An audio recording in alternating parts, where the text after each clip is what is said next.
ఈ యొక్క సాయంకాల సమయమున నీ మాటలు ధ్యానించడానికి నీ సన్నిధికి చేర్చినటువంటి నీ యొక్క అపారమైన ప్రేమను బట్టి వందనాలు ప్రభువా.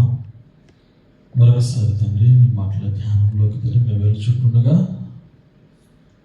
మా యొక్క మనస్సు లగ్నము చేసుకుని ప్రభువా, మరి ఏకాగ్రతతో నీ యొక్క మాటలు విని మా హృదయమందు నీ మాటలను తండ్రి నేను లక్ష్య పెట్టి ఆలోచించి ప్రభువా గ్రహించి మాటల ప్రకారంగా తండ్రి మేము నడుచుకున్న వారముగా తండ్రి నోటకు మాకు జ్ఞానాన్ని దయచేయమని ప్రార్థిస్తున్నాం.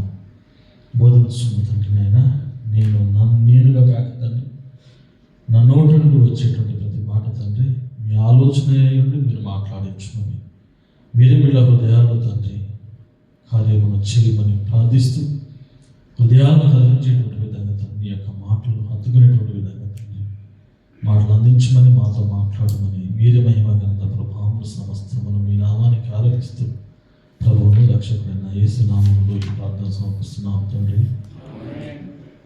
స్తోత్రం. చాలా సంతోషం, చాలా ఆనందంగా ఉంది ఇప్పుడు ఇవాళ. మంచి సాక్ష్యము కదా, యువన ప్రాయంలో ప్రియమైన దేవుని బిడ్డలారా, అలాంటి సాక్ష్యము పొందుకొని ఉండమంటే చాలా గ్రేట్. అదే కాదు, తల్లిదండ్రులుగా పేరెంట్స్గా పెంచేటువంటి బాధ్యత కూడా మనది.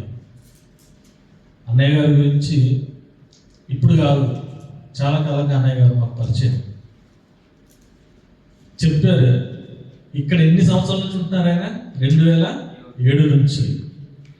అయినప్పటికీ పిల్లల్ని ఎక్కడున్నా, దుబాయ్ దేశంలో ఉన్నా, ఇండియా దేశంలో ఉన్నా ఎలా పెంచవచ్చో ఒక నిదర్శనం మనకు, ఒక ఆదర్శం మనకు. ప్రేమైన దేవుని బిడ్డలారా, మనం ఫోన్లు చేసి మన పిల్లలతో లేదా మన ఇంటి వారితో బంధుమిత్రులతో అనేకమైనటువంటి వాగుతూ ఉంటాం. ఎందుకంటుందని వాగడం అని పనికి వాళ్ళ మాటలు అంటే దేవుని మాటలు కాకుండా అనేకమైనవి మాట్లాడతాం, కానీ పనికి వచ్చేటువంటి మాటలు చాలా తక్కువ మాట్లాడతాం కదా. పనికి వచ్చేటి ఏ మాటలు? దేవుని మాట్లాడాలి. మరి ఈరోజు చాలామంది యవనస్తులు ఉన్నారు ఇక్కడ.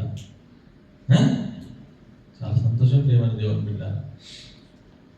దేవునికి కార్యం వేసినటువంటి జనాంగమే నిజమైన యవనని అందుకే పిలిచాడు కదా, యవనలే కదా పిలిచింది ముందుగా, రండి నా కాడి పోయండి అని చెప్పి. ఇంకా ప్రియమైన దేవుని బిడ్డలారా, వెళ్దాం వాక్యంలోకి వెళ్దాం. గత వారం ఒక వాక్యాన్ని మనం ధ్యానించుకొని మధ్యలో ఆగిపోయాం ఒక దగ్గర. మత్తయి సువార్త 26వ అధ్యాయాన్ని ఒక్కసారి మరలా మనం చూసుకొని ముందుకెళ్దాం. దయచేసి సమయాన్ని దృష్టిలో పెట్టుకొని త్వరగా తీసి చదవడానికి సహకరించండి.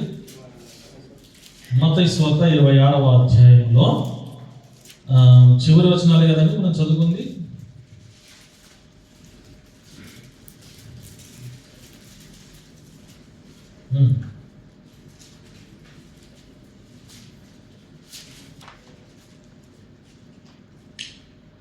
ఇరవై ఆరు మనం చదువుకుందాం.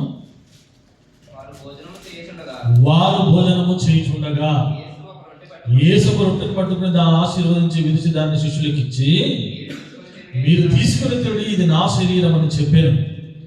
మరియు ఆయన గిన్నె పట్టుకొని కృతజ్ఞతాస్తుతులు చెల్లించి వారికి ఇచ్చి, దీనిలోనిది మీరందరూ, ఇదంతా సందర్భంగా ద్వారా మనం చదువుకున్నాం.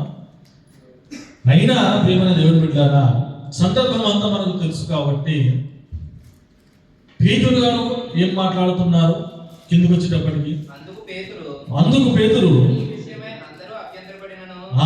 అందరూ అభ్యంతరపడినా నీ విషయంలో నేను ఎప్పుడు కూడా అభ్యంతరపడనని ఆయనతో అనగా, యేసు అతను చూసి నువ్వు మారు ఈ రాత్రికే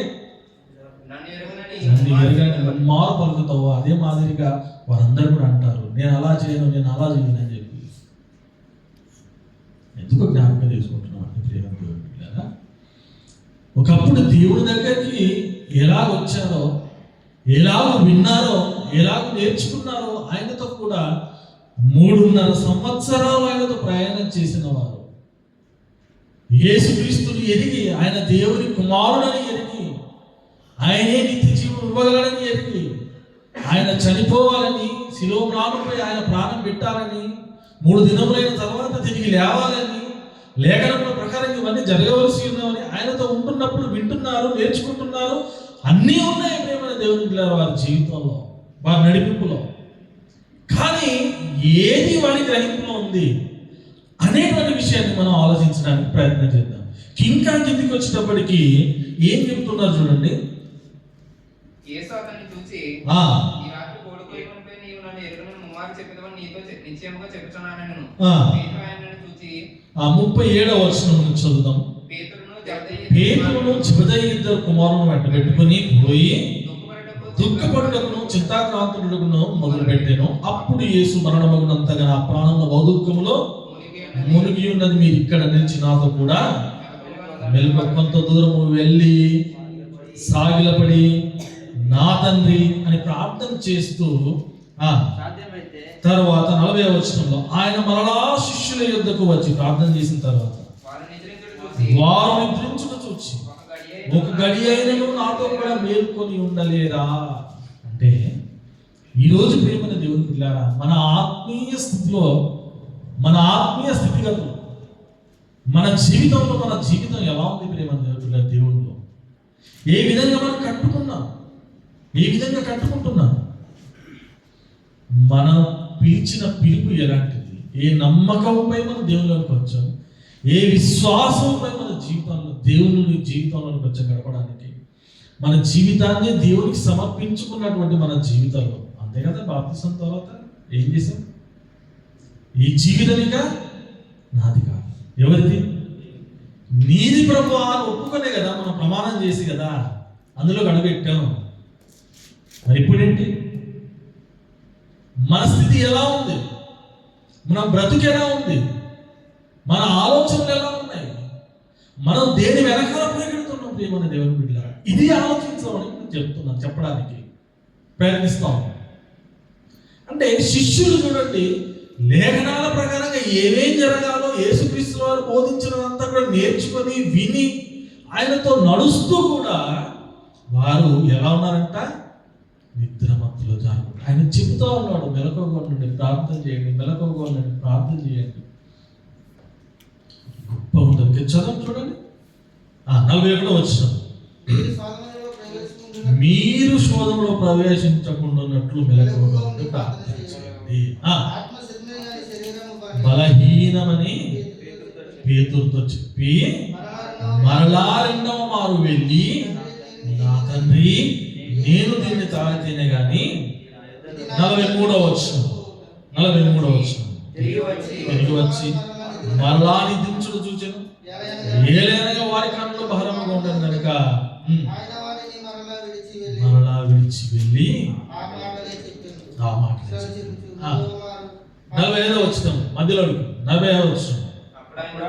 అప్పుడు ఆయన వచ్చి ఇక నిద్రపోయి అలసట తెచ్చుకుని ఆ గడియ వచ్చి మనుష్య కుమారుడు పాపుల చేతికి అప్పగింపబడు గడియ వచ్చింది.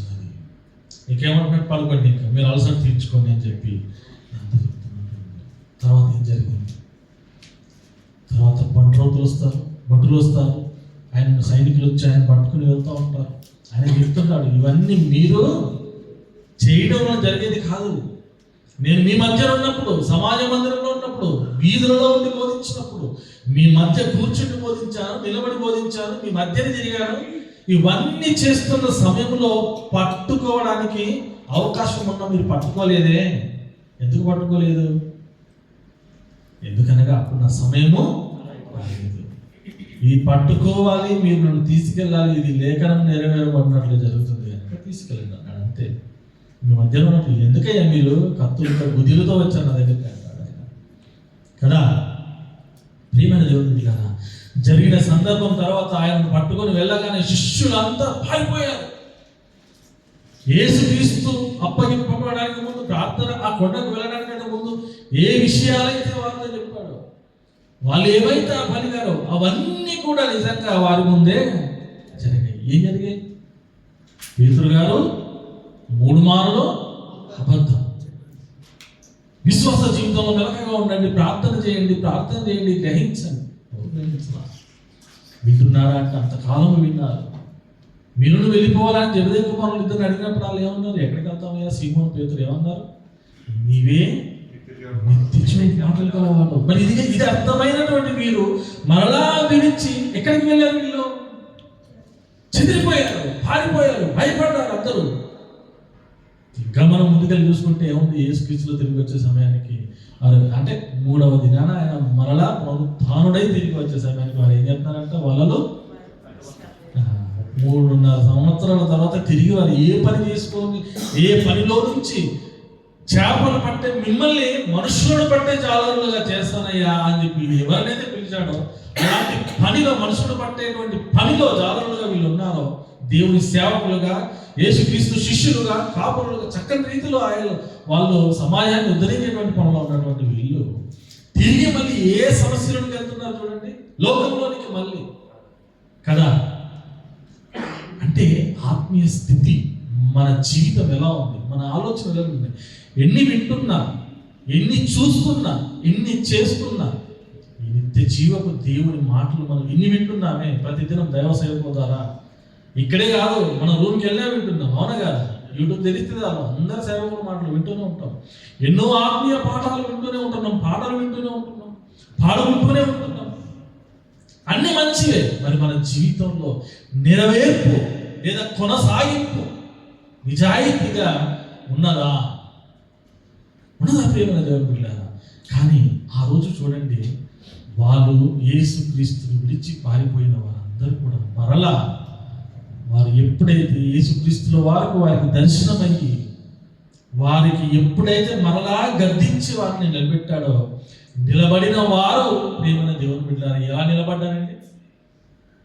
ఒకసారి ఆత్మీయ మత్తులోనికి లేదా నిద్రలోనికి, లోక భయంలోనికి వెళ్ళిన వారు ఎప్పుడైతే యేసుక్రీస్తు పునరుత్థానుడై తిరిగి వచ్చి వారి ముందు నిలబడి వారికి బోధించి వారితో 40 దినాలు ఉండి వారిని బలపరిచాడు, వారిని స్థిరపరిచాడు, మరలా వారికి బుద్ధి చెప్పిన తర్వాత వారు ఎప్పుడైతే నిలబడి సమాజంలోనికి వెళ్ళారో తిరిగి వెనక్కి చూశారో వారు ఏ శిష్యుల గురించి అయితే మనం బొక్కాడని, అబద్ధాలని, వాళ్ళు పారిపోయారు, వీళ్ళు పారిపోయారని మనం చాలాసార్లు చెప్పుకుంటూ ఉంటాం. కానీ ఎప్పుడైతే వారు ఆత్మీయ నిద్ర మత్తులో నుంచి ఒక్కసారి లోకపు భయాన్ని వదిలి దేవుని సంపూర్ణంగా వారు హృదయాల్లోకి స్వీకరించిన తర్వాత, నిజంగా చూడండి, వారు లేచిన తర్వాత సంఘ స్థాపన అపోస్తల గ్రంథాన్ని మీరు చదవగలిగితే అపోస్తల పత్రిక చూడండి, మీరు ఎలా ఉంటారు. అంటే వండర్ఫుల్ కదా, అంటే వండర్ఫుల్. పరిశుద్ధాత్మ కార్యాలు ప్రారంభమవుతూ ఉంటాయి. వారి తెగింపు దేవునిలో తెగింపు కావాలి మనకు. దేవుని బిడ్డలారా, ఆ తెగింపు ఉంటే మనం ఏదైనా సాధించగలం. లోకంలో మన ప్రాణాలు పోయినా ఏదైనా సాధించడం అంటే ఏంటి? ఈ లోకంలో దేవుని కొరకు అవసరమైతే ప్రాణం పెట్టడమే. సంపాదిస్తే ఆత్మని సంపాదించగలం మనం, ఒకరి ఆత్మను. లేదంటే ఈ లోకంలో మనము మన శరీరాన్ని వదిలి పోగలం, అంతే, ఇంకేం చేయగలం. కానీ సంపాదించుకుంటే ఈ లోకంలో ఆత్మను సంపాదించగలం. దేవుళ్ళో తెగింపుంటే సంపాదించుకుంటే ఈ లోకాన్ని వదిలితే గనక నిత్య జీవాన్ని సంపాదించుకుంటాం. దేవుని కొరకు సమర్పణ కలిగిన జీవితం కలిగి ఉండాలి ప్రియమైన దేవుని బిడ్డలారా. ఎందుకు చెప్తున్నానంటే, ప్రియమైన దేవుని బిడ్డలారా, మనిషి ఈ లోకంలోనికి పుట్టడానికి ముందు, ఈ లోకంలోనికి నీకు నేను రావడానికి ముందు దావీదు ఏం చెప్తున్నారు చూడండి ఒకసారి. కీర్తనలు తీయండి, మనందరం ఎప్పుడు చదువుకునేటువంటి మాటలే. 139వ అధ్యాయము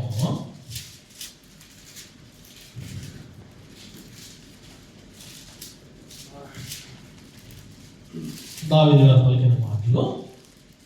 దయచేసి 14వ అధ్యాయము లేదా 11వ అధ్యాయం వచనం చదువుతాం. 139 11వ వచనం. నా అంతరింద్రియములను నీవే కలుగజేసితివి, నా తల్లి గర్భమందు నన్ను నిర్మించిన వాడవు ఎవరు? దేవుడే. అవునా? కేవలం దావీదు గారినేనా? కేవలం దావీదు గారినేనా? ఎవరిని? సమస్త మానవాళినా? అందరినీ, ఆదాము మొదలుకొని నేటి వరకు ఎంతమంది లోకంలో భూమిపై పుట్టుతూ వస్తున్నారో వారందరినీ కూడా ఎవరు నిర్మించారో? మరొక్కసారి చదువుతాం. నా అంతరింద్రియములను నీవే కలుగజేసిదివయ్యా, నా తల్లి గర్భమందు నన్ను నిర్మించిన వాడవు నీవే దేవా. నీవు నన్ను కలుగజేసిన విధము చూడగా భయమును ఆశ్చర్యమును నాకు పుట్టుతున్నవి. అందును బట్టి మరల 14లో వచ్చిన, నీవు నన్ను కలుగజేసిన విధము చూడగా భయమును ఆశ్చర్యమును నాకు పుట్టుతున్నవి. ఆగండి. దేవుడు కేవలము మన తండ్రి అయిన దేవుడు కేవలం దావీదు గారినే నిర్మిస్తున్నాడా? దావీదు గారి అంతరింద్రియములనే నిర్మిస్తున్నాడా? తన తల్లి గర్భమందు లేక మన అందరి తల్లుల గర్భాలను మనల్ని కూడా నిర్మించిన మన ఆయనే కదా. విశ్వసిస్తున్నాం, నమ్ముతున్నాం. మరి ఆయన పలుకుతున్న మాటలు, ఆయన జీవితం మరి మనకు వద్దా? మన జీవితంలో మనం ఆయనలో ఉండొద్దా? నిజంగా ఇవన్నీ మాటలు మనం చూస్తున్నప్పుడు గమనించండి. దావీదు గారు సమూయేలు గ్రంథంలో ఉంటుంది మనకు, లేదా న్యాయాధిపతుల్లో ఉంటుంది. ఏముంటుంది? ఆయన బాలుడై ఉన్నప్పుడు యుద్ధానికి వెళ్తారు కదా వాళ్ళ అన్నదమ్ములు అందరూ. ఎవరితో? గొల్యాతుతో. అప్పుడు దావీదు ఏ పార్టీ? ముసలోడా? మంచి బలాఢ్యుడా? లేదా చక్కని 30-40 సంవత్సరాలు యవ్వనస్తుడా? కాదుగా. కన్నులు తిరిగిన వ్యక్త? కాదుగా. చిన్న బాలుడు. మీకు ఎందుకు చెప్తున్నానంటే అర్థం చేసుకోండి.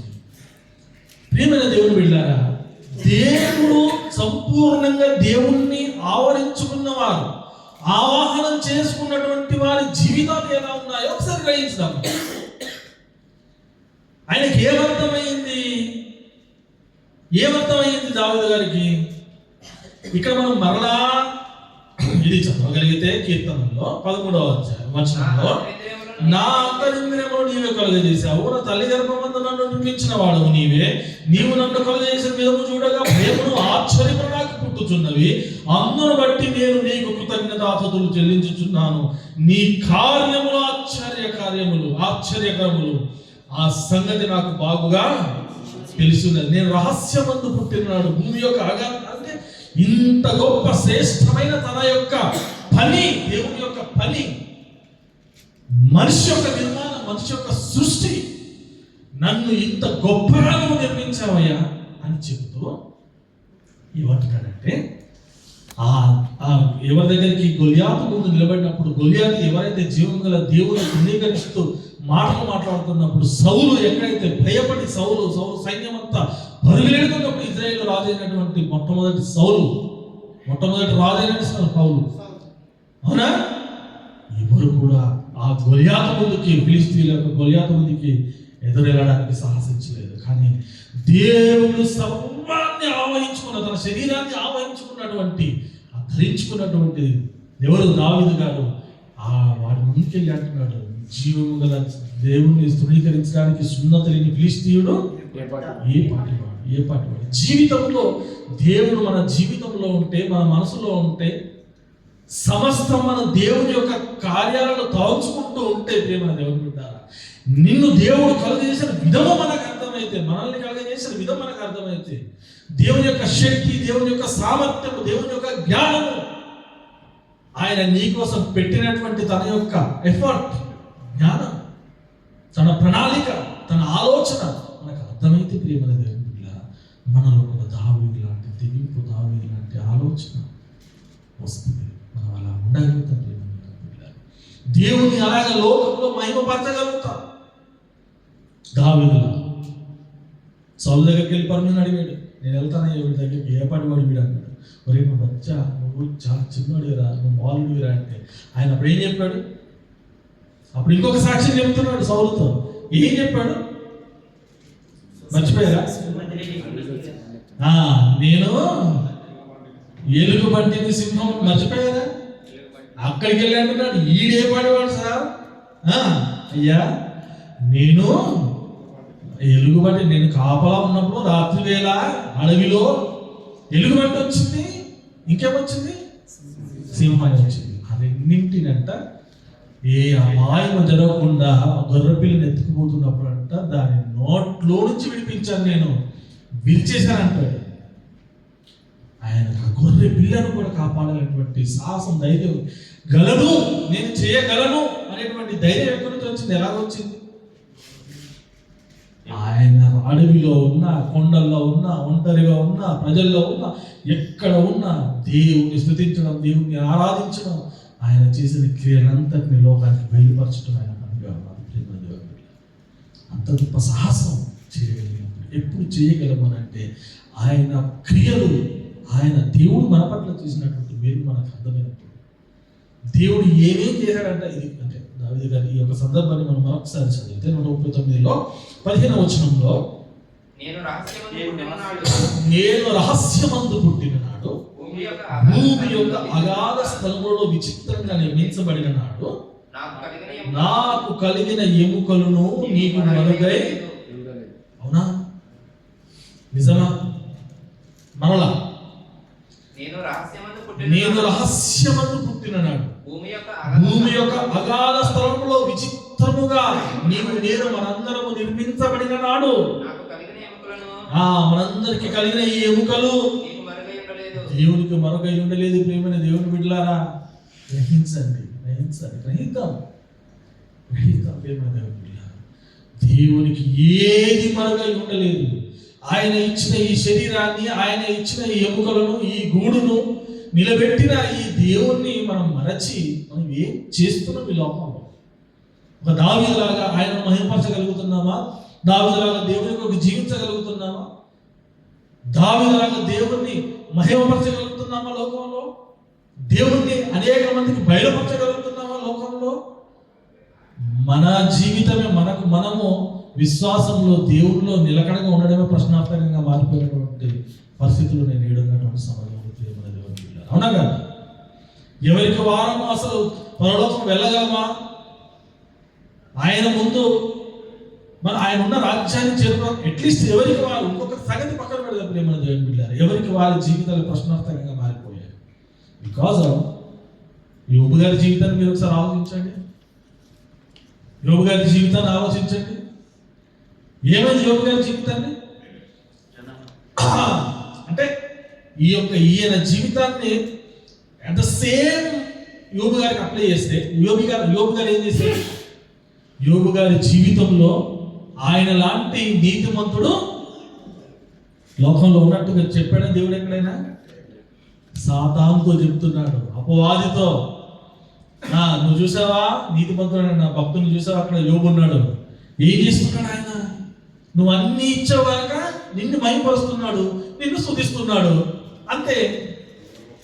అదర్వైజ్ ఒక్కసారి అన్ని తీసేసి చూడు ఆయన ఏం చేస్తాడు. అవునా? కానీ తండ్రికి తెలుసు యోబు ఎలాంటి వాడో.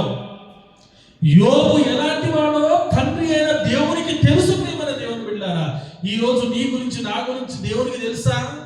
ఒక్కసారి నీకున్న ఈ స్థితిగతులు, మనకున్న ఈ స్థితిగతులు తీసివేస్తే మన దగ్గర నుంచి మనం దేవుని ఏమంటే, ఒక చిన్న అపాయం జరిగితేనే మనం ఏమంటామండి?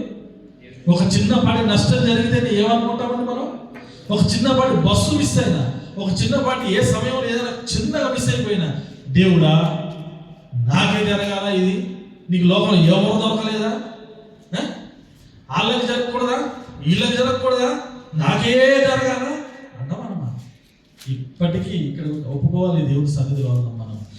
యోబు గురించి చెప్పిన సాక్ష్యం చూడండి. దేవుడు అపవాదితో, దేవునికి యోబు పట్ల నమ్మకం చూడండి. చూసారా? అలాంటి నమ్మకం నీ పట్ల, నా పట్ల ఉంది. మన జీవితాల్లో ఆలోచిద్దాం. దేవుని బిడ్డ మనసు పెట్టి ఆలోచిద్దాం.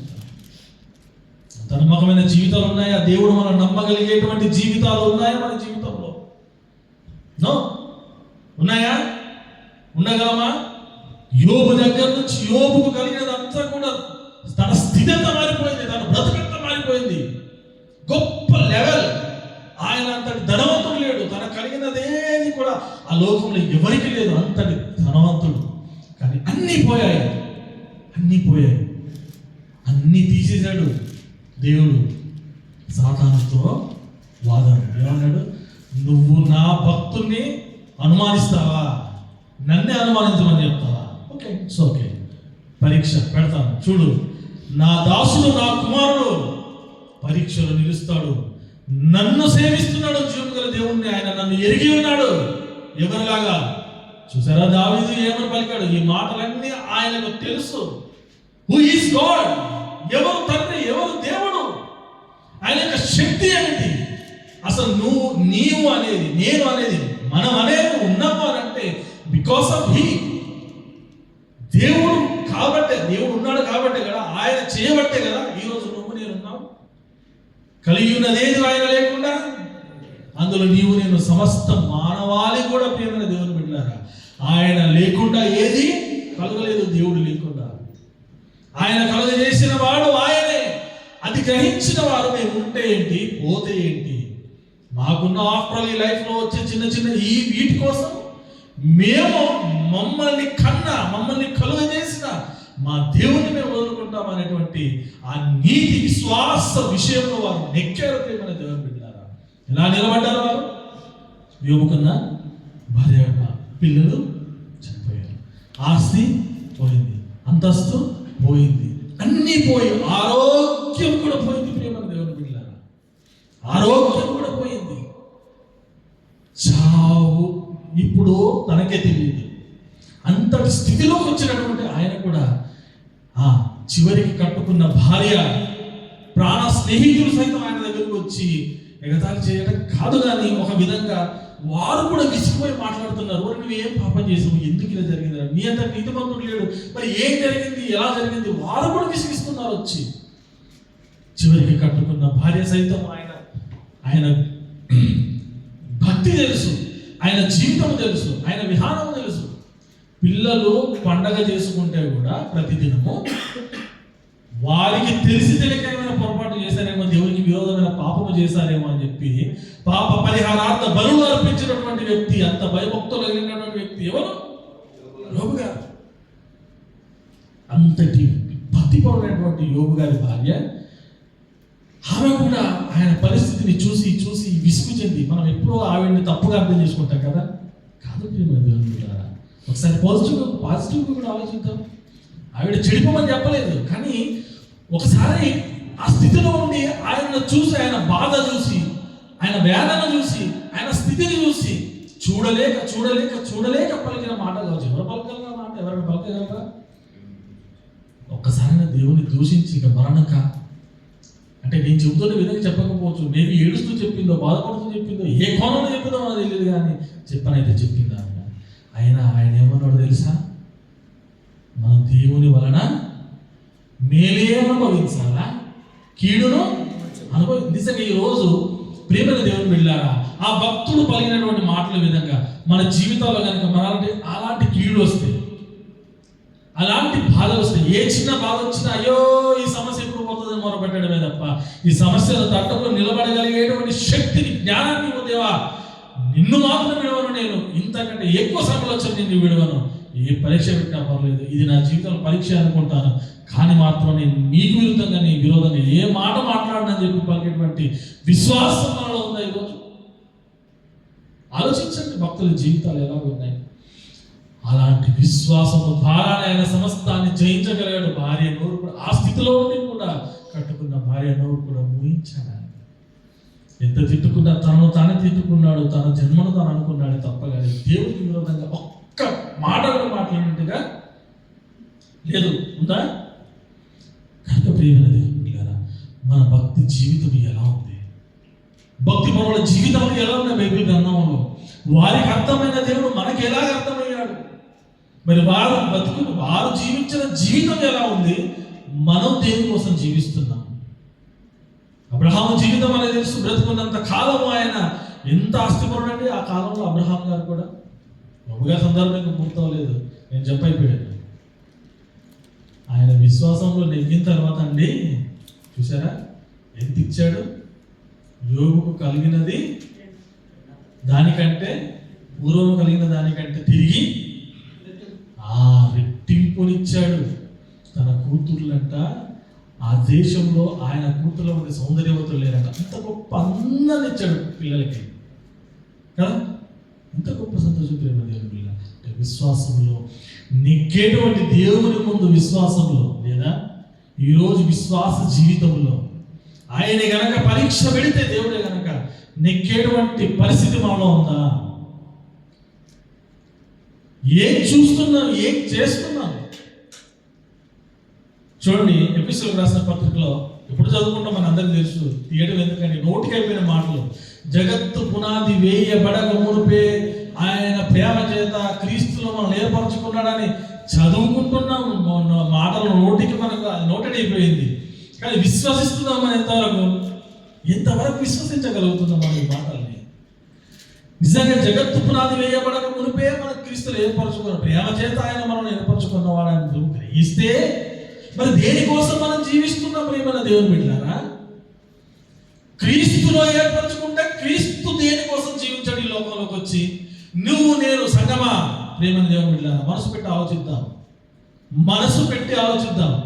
యేసు క్రీస్తులో ఆయన జగత్తు పునాది వేయబడక మునిపే నిన్ను నన్ను మనల్ని ఏర్పరచుకుంటే ఈరోజు ఈ భూమిపై క్రీస్తులో ఏర్పరచుకున్నటువంటి ఆ దేవుని ప్రణాళికలో సంకల్పంలో ఉన్నటువంటి మనము, ఈరోజు భూమిపై ఉన్నటువంటి మనము ఆయన కుటుంబాన్ని ఇచ్చాడు, భార్యనిచ్చాడు, భర్తనిచ్చాడు, పిల్లల్నిచ్చాడు, సమస్తాన్ని ఇచ్చాడు, ఆయుష్నిచ్చాడు, ఆరోగ్యాన్ని ఇచ్చాడు, ధనాన్ని ఇచ్చాడు, ఇల్లునిచ్చాడు, పంటనిచ్చాడు, భూమి ఇచ్చాడండి.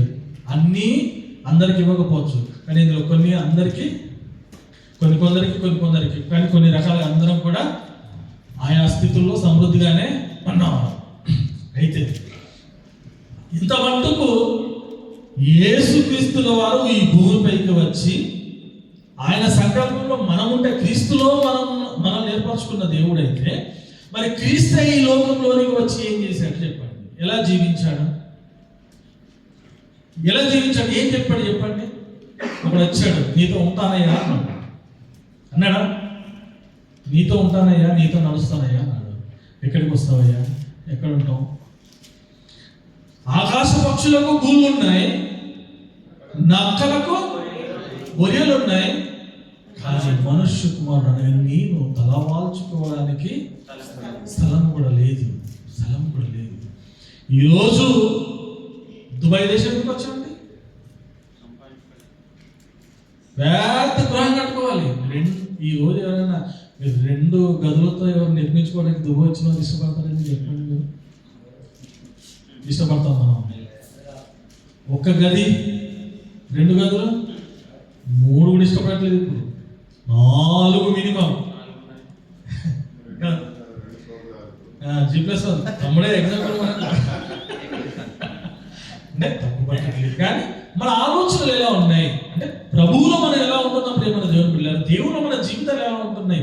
ఇది మెయిన్ బేసిక్ పాయింట్. మనకు క్రీస్తు ఈ లోకంలోకి వచ్చి పలికిన మాట ఏంటి? జీవించిన విధానం ఏంటి? క్రీస్తు ఈ లోకంలోనికి, దేవుడు క్రీస్తుని ఈ లోకంలోనికి పంపక మునిపే, జగత్తుకు పునాది వేయబడక మునిపే క్రీస్తులో నిన్ను నన్ను ఏర్పరచుకున్న ఆయన సంకల్పం ఏం కావాలి? మరి ఆలోచించండి. జగత్తు పునాది వేయబడక మునిపే క్రీస్తులో నిన్ను నన్ను ఆయన సంకల్పంలో ఉంచితే క్రీస్తు వచ్చి లోకంలోనికి ఏం చేశాడు? ఆయన వచ్చిన 2000 సంవత్సరాల తర్వాత ఆయన సంకల్పము, జగత్తు పునాది వేయబడక ముందు ఉన్నటువంటి దేవుని యొక్క సంకల్పము, దయా సంకల్పం చొప్పున ఉన్న మనము క్రీస్తు వారు ఈ లోకంలోనికి వచ్చి జీవించి ఆయన పునరుత్థానుడై తిరిగి ఆయన మరలా లేచి వెళ్ళిన తర్వాత ఆయన బోధించి, ఆయన జీవించి, ఆయన చేసి మన కళ్ళ ముందు ఉంచిపోయినటువంటి యొక్క విషయాన్నంతటి గ్రహిస్తున్న మనము మరి మనం ఎలా జీవిస్తున్నాం? మనం ఎలా జీవించాలి? మనం ఏ ఆశలు, ఏ ఆలోచనలు కలిగి ఉండాలి? దేని వెనకాల పరుగులు ఎత్తాలి? దేనికోసం పరుగులు ఎత్తాలి? ఏ పనిలో మనం ఉండాలి? ఏది చేస్తే మనకు ప్రయోజనకరం ఈ లోకంలో చెప్పండి? ఇల్లులా, పొలాలా, కారులా, ఇంకేం పెద్ద పెద్ద ఉద్యోగాలా? పర్లేదు. లోకంలో ఇవన్నీ నీకు జస్ట్ ఇట్స్ అంటే వాడుకోవడానికి కేవలం ఒక సాధనాలుగా ఉండాలి అంతే. కానీ ఈ సాధనాల ద్వారా మనం పరలోకం చేరడానికి చేసిన పని అంతటిని మనం చేస్తూ ఉన్నాం. అనేక మంది గారు కావాలి ఈరోజు అంత పరుగులెడుతున్నాయి తెలుసా. ప్రతి ఒక్క తమ్ముడు 2-3 టిప్పులు వేస్తాడు. అన్నయ్య కూడా పరుగులెడుతున్నాడు సంఘ కాపరి గారు. అలాగే రవణ గారికి తోచిన పని రవణ గారు ఉదయం మార్నింగ్ నుంచి ఫోన్లు చేస్తూ ఉంటారు, సత్యం గారు చేస్తూ ఉంటారు, కాబట్టి అజయ్ పరిగెడుతూ ఉంటాడు. ఎవరి ప్రాంతంలో ఎవరి స్థానంలో వారు ప్రయాసపడుతున్నారు. కానీ మనందరం అటు విధంగా ప్రయాసపడినట్లయితే, మనందరి ఆలోచనలు ఆ విధంగా ఉన్నట్లయితే సంఘం ఎంత డెవలప్ అవుతుంది. దేవుడి రాజ్య విస్తరణ చేయకూడదా? ఎలా ఉండాలి మరి మన పరుగులు? దేనికోసం ఉండాలి? ఆయన రాజ్యమును ఆయన నీతిని మొదలు వెలగమంటున్నాడు. ఎక్కడ? మత్తయి 6:33 చూడండి, 32వ వచనంలో మనందరం దేనికోసం పరుగులు పెడుతున్నాం? 26వ వచనం నుంచి చదవండి ఒకసారి కిందికి తీయండి. మత్తయి సువార్త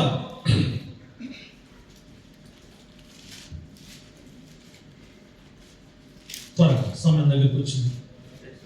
మత్తయి సువార్త 6వ అధ్యాయము. ఆకాశ పక్షులను చూడండి, అవి విత్తవు పోయవు. ఆకాశ పక్షులను చూడండి, అవి విత్తవు పోయవు, కొట్లను కూర్చుకొనవు.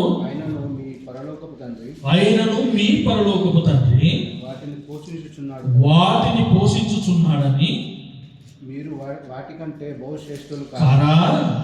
మీలో ఎవడు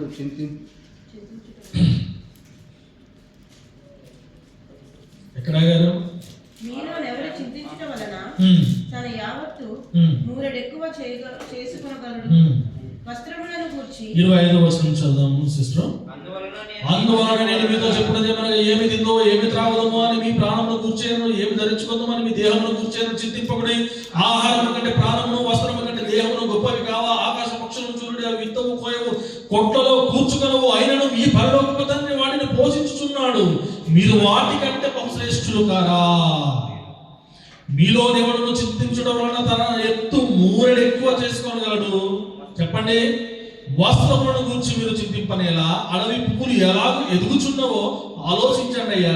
అవి కష్టపడవు కదా, వడకవు కదా, అయినను తన సమస్త వైభవంతో కూడిన సొలొమోను సైతం వీటిని ఒకదాని వలన అలంకరింపబడలేదే. నేడుండి రేపు పొయ్యిలో వేయబడు అడవి గడ్డిని దేవుడు ఇలా అలంకరించలేలా? అవి అల్ప విశ్వాసులారా, మీకు మరి నిశ్చయముగా వస్త్రమును ధరింపజేయను కదా. వీటి గురించి చింతించుతున్నటువంటి మనుష్యులకు ఇవన్నీ అలంకరణ చెబుతా ఉన్నాడు ఆయన కళ్ళ ముందు చూపిస్తూ. దేనికోసమయ్యా నువ్వు చింతిస్తున్నావు? దేనికోసమయ్యా నువ్వు చింతిస్తున్నావు బిడ్డ? ఓ విశ్వాసి, దేనికోసం చింతిస్తున్నావు? సంగమా, ఈరోజు మనం దేనికోసం చింతిస్తున్నాం? ఏ ఆలోచన కలిగి ఉన్నాం? 25వ వచనం నుండి మీరు మీకు ఫ్రీ ఉన్నప్పుడు మీరు చదువుకోండి కిందికి. ఏమంటున్నాడు? ఇవన్నీ మన కళ్ళ ముందు పెట్టి ఏం సూచిస్తున్నాడు, ఏం చెబుతున్నాడు మనకు? దీని వెనకాల పరిగెడమంటున్నాడు, దేని ఆలోచన కలిగి ఉండమంటున్నాడు.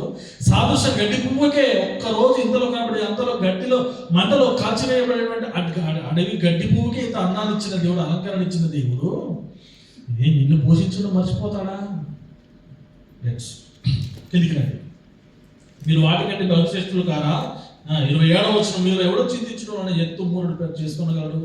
వస్త్రముల గురించి చింతింపకండి, అడి పువ్వులను గురించి చూడండి అని చెబుతూ 29, అయినను తన సమస్త వైభవముతో కూడిన 30, నేడుండి రేపు పొయ్యిలో వేయబడి అడవి గడ్డిని దేవుడు ఇలాగ అలంకరించినట్లా అల్ప విశ్వాసులారా, మీకు మరి నిశ్చయముగా వస్త్రములు ధరింపజేయును కదా. మర్చిపోకండి. కాబట్టి ఏమి తిందుమో, ఏమి త్రాగుదమో, ఏమి ధరించుకుందామో అని చింతింపకండి. అన్యజనులు అన్నింటి విషయమే చింతించుచున్నారు. మీరు జగత్తు పునాది వేయబడక మునిపే క్రీస్తులో ఏర్పరచబడిన వారు.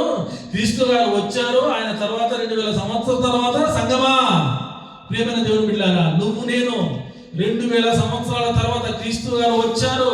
ఆయన సంకల్పంలోనే మనము ఇంకా 2-3 వేల సంవత్సరాల క్రితం అనుకుందామా?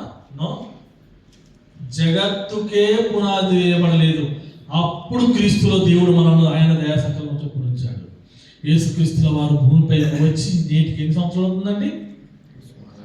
ఆ క్రీస్తులో, ఆ విశ్వాసంలో, ఆయన యందు విశ్వాసం నుంచి నమ్మకం ద్వారా ఆయన గుర్తించాము, ఆయన విశ్వాసం ద్వారా విశ్వసించాము, ఆయన ద్వారా ఒక నిత్యజీవం ఉన్నదని మనము ఎరిగాము, ఆయన మార్గంలోనికి వచ్చాము. ఆ మార్గంలో నడుస్తున్నామా, పయనిస్తున్నామా? పౌలు గారు అంటారు, నేను మంచి పోరాటము నడిపి, నా ముందు ఏముంది? నీతి కిరీటం ఉంది.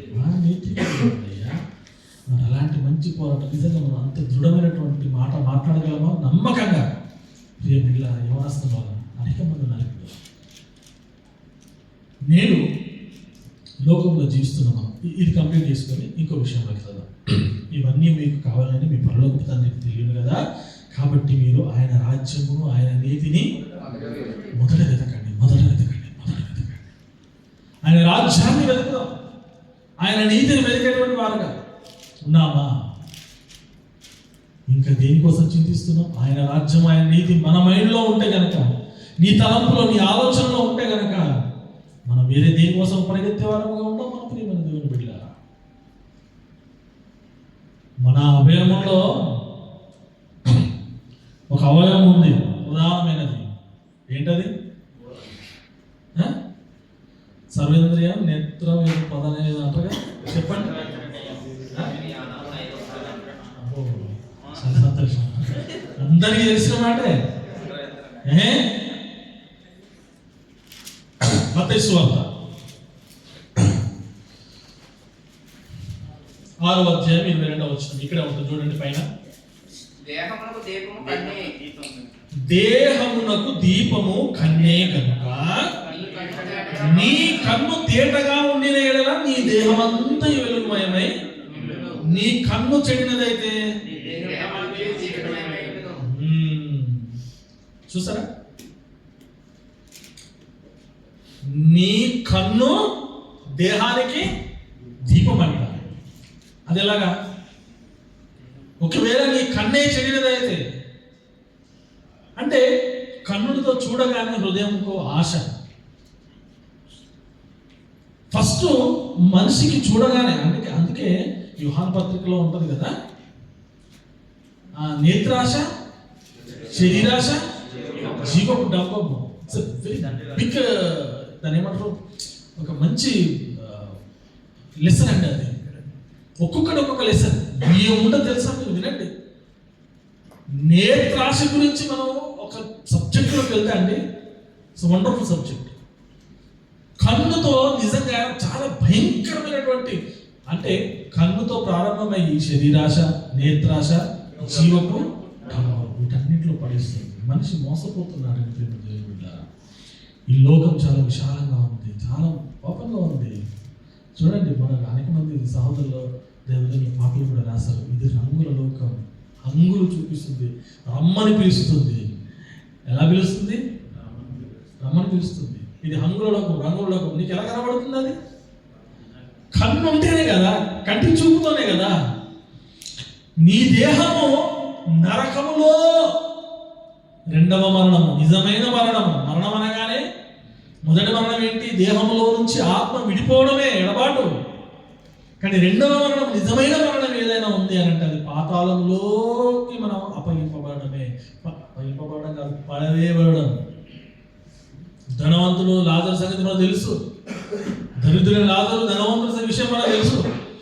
ఒక రోజు వచ్చిన తర్వాత ఆయన కళ్ళు తెరిచేటప్పటికి ధనవంతుడు, లాజరు కన్ను మూసిన తర్వాత ఏమో దేవతలు వచ్చి పట్టుకెళ్ళాడు. దరిద్రుడు, కురుపులతో నిండిన వాడు, కుక్కలు వచ్చి దాక్కుతున్న ఈ లోకంలో ఆయన ఎందుకు ఆయనలో చనిపోగానే ఆయన ఇక్కడ ఈ లోకంలో కళ్ళు మూయగానే దూతలు వచ్చి తీసుకెళ్ళాయి. బికాస్ ఆఫ్ ఆయన నీతి, ఆయన విశ్వాసం ఆయనను కాపాడింది, నిత్య జీవాన్ని ఇచ్చింది. అబ్రహాము రాగుమని కనబడ్డాడు. ఈయన కూడా ఇక్కడ ధనవంతుడు తన ఇష్టం వచ్చినట్టుగా దేని వెనకాల పరిగెత్తాడో, దేని వెనకాల ప్రాకులాడాడో, ఎలా జీవించాడో. ప్రియమైన దేవుని సంగమా, మన జీవితాలు ఎలా ఉన్నాయి? లాజరు జీవితాలు ఉన్నాయా?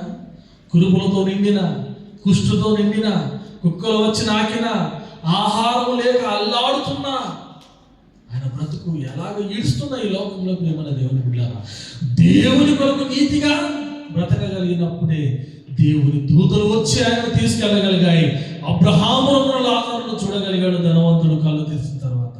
కానీ ఒకరోజు ధనవంతుడు కూడా రిచ్ మ్యాన్ వాడు కళ్ళు మూసాడు. ఆయన కూడా మన వాక్యంలో ఎక్కడ కూడా ఆయన ఎవరితో తప్పు చేసినట్టుగా అయితే లేదు. కానీ ఒకటే మాట రాయబడింది ఆయన కోసం, సన్నని నార వస్త్రములు ధరించుకుని ప్రతి దినము బహుగా సుఖపడుచుండేవాడు.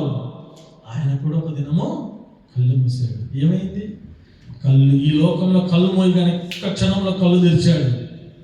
తెరవగానే ఏమైంది? నరక కూపంలో పడి ఉన్నాడు, బాధపడుతున్నాడు ఆయన మంటల్లో. ఒక్క ఆ లాజరు వేడి కొనకు అంటించి ఒక్క చుక్క నా నోటిలో అదిపినా బాగుంటుందని ఆశపడుతున్నాడు, అడుక్కుంటున్నాడు అక్కడ. కానీ భూలోకంలో ఉన్నప్పుడు తన కళ్ళ ముందున్న గేటు ముందున్న బల్ల కింద ఉన్న ఆ లాజరు ఎప్పుడు ఆయన చూడలేదా? ఆయన ఆఖరి నువ్వు ఎప్పుడైనా గ్రహించావా? ప్రేమని దేవుని బిడ్డలారా, మన జీవితాలు ఎలా ఉన్నాయి? ధనవంతులు లాంటి జీవితాలు ఉన్నాయా? సమస్తాన్ని కలిగి ఉండి దేవుని కార్యాలను పట్టించుకోనేటువంటి విధంగా మన జీవితాలు ఉన్నాయా? ఈ లోకంలో ధనవంతుడు అదే చేశాడు. సమస్తాన్ని దేవుడు తనకిచ్చాడు. కలిగి ఉన్నది ఏది ఆయన లేకుండా కలగలేదు. నీకు ఇచ్చిన ఆస్తి అయినా, అంతస్తు అయినా, హోదా అయినా, డబ్బు అయినా, అధికారమైనా, ఏదైనా ప్రియమైన దేవుని బిడ్డలారా, దేవుని కోసం నువ్వు ఏం చేసావంటే ఏం చెప్తావు?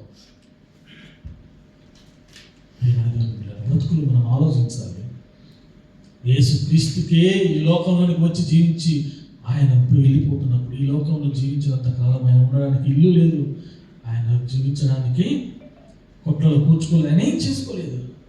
బ్రతికిన కేవలం 33 సంవత్సరాల జీవితం అంతా కూడా ఆయన నిన్ను యవ్వన ప్రాయంలో నీ కోసం నా కోసం తన జీవితాన్ని మనని పెట్టాడు. ఈ నీ కన్ను నీ దేహానికి దీపముగా ఉండాలి అంటే ఆ కన్నులతో దేవుడు ఇచ్చిన ఈ యొక్క సర్వేంద్రియాలతో, నీ అవయవాలతో ఏమంటాడు రోమపత్రికలో ఉంటుంది, దుర్నీతికి సాధనాలుగా మీ అవయవము అప్పగించకండి. చూడండి ఆ మాట చూడండి, చదవండి ఒకసారి. రోమ 6:13. మరియు మీ అవయవములను దుర్నీతి సాధనములుగా పాపములకు అప్పగింపబడి. రోమ పత్రిక అండి 6వ అధ్యాయము 13వ వచనము. మరియు మీ అవయవములను దుర్నీతి సాధనములుగా అనగా అక్కడ పుట్టుట్లో రెండో అన్నది చూసారా? కింద పుట్టుట్లో ఏముందండి? ఆయుధములు. దేవుడు మీకు ఇచ్చిన అవయవాలు ఏవైతే ఉన్నాయో, దేవుడు మనకిచ్చిన అవయవాలు ఏవైతే ఉన్నాయో, ఇవి కేవలము అవయవాలే కాదు ప్రియమైన దేవుని బిడ్డలారా, ఆయుధాలుగా మలిచి నువ్వు ఈ ఆయుధాలను దేనికోసం వాడాలంటున్నాడు దేవుడు, దేనికోసం వాడకూడదు అంటున్నాడు. చూడండి, మీరు కాబట్టి మరియు మీ అవయవములను దుర్నీతికి సాధనములుగా పాపములకు అప్పగింపకుడి. అయితే మృతులలో నుండి సజీవులమను మిమ్మల్ని మీద దేవునికి అప్పగించుకోనండి. మృతులలో నుండి లేచామనుకోండి, మీ అవయవాలను దేవునికి సజీవ యాగముగా సమర్పించుకోండి. మీ అవయవాలను నీతి సాధనములుగా దేవునికి అప్పగించుకోనండి అని దేవుని యొక్క వాక్యం సెలవిస్తుంది. ప్రేమ దేవుని బిడ్డ 12వ వచనంలో చూడండి, 12వ వచనంలో ఏముందో? కాబట్టి శరీర దురాశలకు లోబడినట్లు చావునకు లోనైన మీ శరీరమందు పాపమును ఏలనీయకండి. ఏ చావు? ధనవంతుని చావు. ప్రేమైన దేవుని బిడ్డలారా, ఆ ధనవంతుని చావు లాంటి ఆశలు మీరినటువంటి, ఆశలు లేనటువంటి జీవితంలో జీవించదు ప్రేమైన దేవుని బిడ్డలారా. లేకపోతే ఏమైపోతామంట? శరీర దురాశలు లోబడినట్లు చావునకు లోనైన మీ శరీరమందు పాపమును ఏలనీయకండి. నీతి సాధనాలుగా దేవుడు ఇచ్చిన యొక్క అవయవాలను వాడతాం. నీతి సాధనాలు కనుక దేవుడు ఏం చెప్తున్నాడు అక్కడ కింద ఫుట్నోట్లో? ఆయుధాలు అంటున్నాడు. ఇవన్నీ దేవుడు నిన్ను నన్ను నేల మంటితో నిర్మించి ఆ దేవుడు ఎలాంటి సాధనాలు చేయడంట? ఒక మంచి యుద్ధోపకరణాల గురించి చెప్తారు కదా. మన భూమిపై యుద్ధానికి సంబంధించిన అనేకమైన ఈ మిషనరీస్ ఉంటాయి కదా. నిజంగా ఒక మిషనరీ తయారు చేస్తున్నప్పుడు అండి, ఒక మనిషిని కూడా అలాగే అనుకోండి, నువ్వు నేను మిషనరీసే, మనం కూడా మిషనరీసే. ఒక మిషన్ తయారవుతున్నప్పుడు అండి ఆ గన్నుకు ఎన్ని రకాలుగా అవయవాలు అమర్చుతారండి కదా. అలాగా ఒక గన్ను, ఒక ట్యాంకర్ కానివ్వండి, ఒక పెద్ద గన్ను కానివ్వండి, లేదా ఒక ర్యాకెట్ కానివ్వండి, ఏదైనా చూడండి, దానికి ఎన్ని రకాల అవయవాలు అమర్చుతూ ఉంటారు పక్కల నుంచి. అంటే ఎన్ని రకాల పార్ట్స్ ఫిట్ చేస్తే ఒక మిషన్ రెడీ అవుతుంది. అందులోంచి ఒక గన్ను వెళ్తూ ఉంటుంది, బుల్లెట్ వెళ్తూ ఉంటుంది, లేదా ఒక ర్యాకెట్ వెళ్తూ ఉంటుంది, ఒక దాంట్లోంచి వెళ్ళేటువంటి అది వెళ్తూ ఉంటుంది. అది కంప్లీట్ అయినప్పుడు మరి మనిషిగా నిన్ను నన్ను చేసిన దేవుడు అన్ని పాటలు, అన్న అవయవాలు దానికి పెట్టి సంపూర్తి చేసినప్పుడు అది ఒక ఫైర్ బుల్లెట్ గానో లేకపోతే ఇంకేదో తయారవుతుంది కదా, ఒక గన్ను గాను. మరి ఈరోజు నేను ఈరోజు ఈ నోటిలోంచి మాట వస్తుంది, దీని ద్వారా ఈ నాలుక, అది యాకోబు పత్రికలో ఉంటుంది మంచి మాట, నాలుక అగ్నియే అది నీ లోపల ఉంచబడిన పాప ప్రపంచం అంటున్నాడు నాలుకను. ఈ నాలుకతో నిత్య జీవమా, నాలుకతో నరకమా, అది నీ వశమే ఉంది, నీ చేతిలోనే ఉంది. ఆ గన్ను చూడండి ప్రేమ దేవుని బిడ్డలారా, ఎలాగైతే రెడీ అవుతుందో ఆ పాటలను బిగించబడతారు. ఈరోజు ఒక గన్నుగా, ఒక మిషనరీగా, ఒక మనిషిగా నియమపడిన నీవు మనకు ఇవన్నీ అవయవాలు ఎలాగైతే ఇదొక చెయ్యి, ఇదొక కాళ్ళు రెండు, ఈ ముక్కు, ఈ నోరు, ఈ కన్ను, ఇవన్నీ కూడా ఉపయోగపడబడుతున్నాయా లేదా? కన్నులో కనబడుతుందా?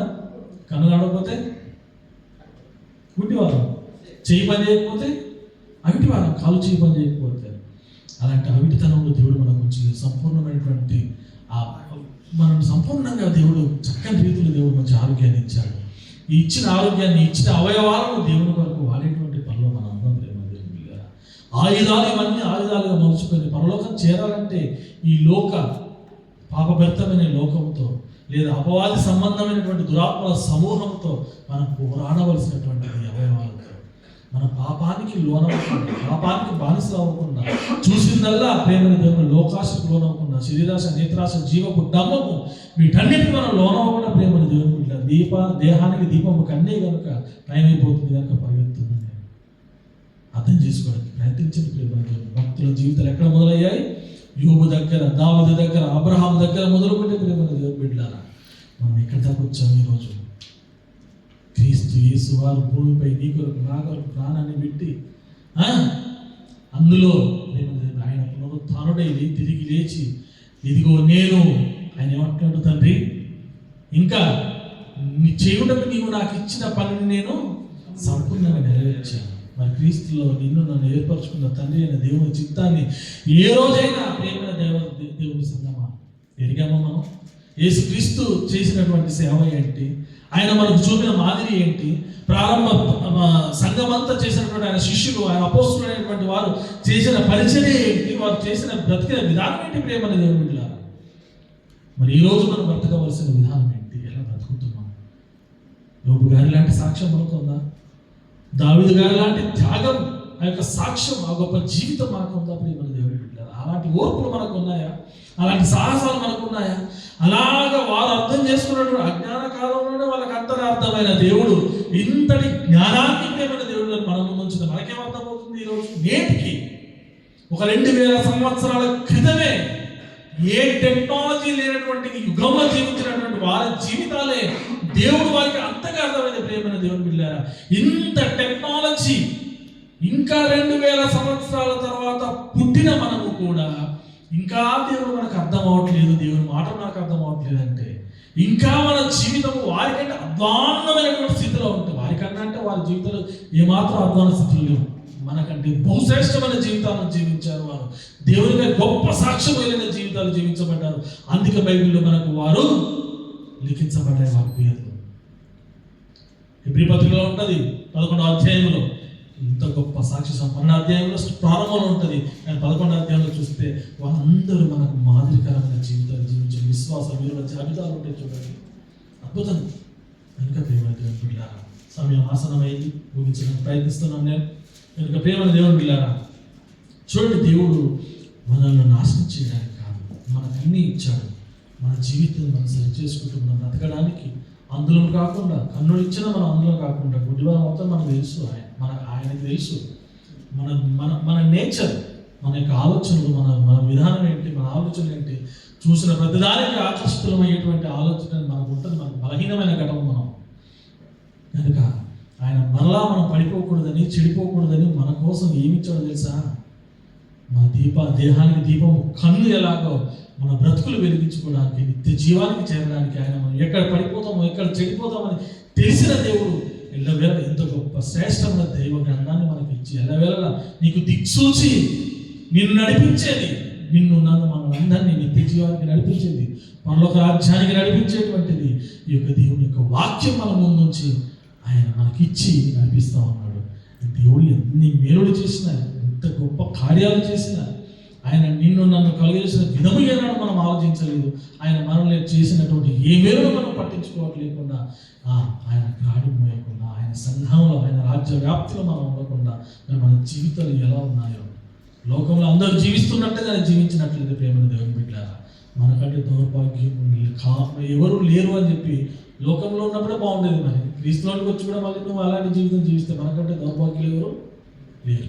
అని దౌర్భాగ్యం కనుక క్రీస్తులకు వచ్చిన నీవు, క్రీస్తులకి మన జీవితాన్ని సమర్పించి వాగ్దానం చేసి ఒప్పుకొని పాత జీవితాన్ని వదిలిపెట్టి నూతన జీవితాన్ని మరలా జన్మించిన, కొత్తగా జన్మించిన నీవు, నేను, మనందరం ప్రేమ సంగమా ఆలోచించి గ్రహించి గమనించి దేవుడి మాటలు హృదయంలో హత్తుకొని ఆ మాటల ప్రకారంగా జీవిస్తూ ఆయన రాజ్యవ్యాప్తిలో ముందుంటూ సంఘములో మనందరము అర్హమైన పాత్రగా వాడబడే విధంగా మనందరము రేపబడాలి.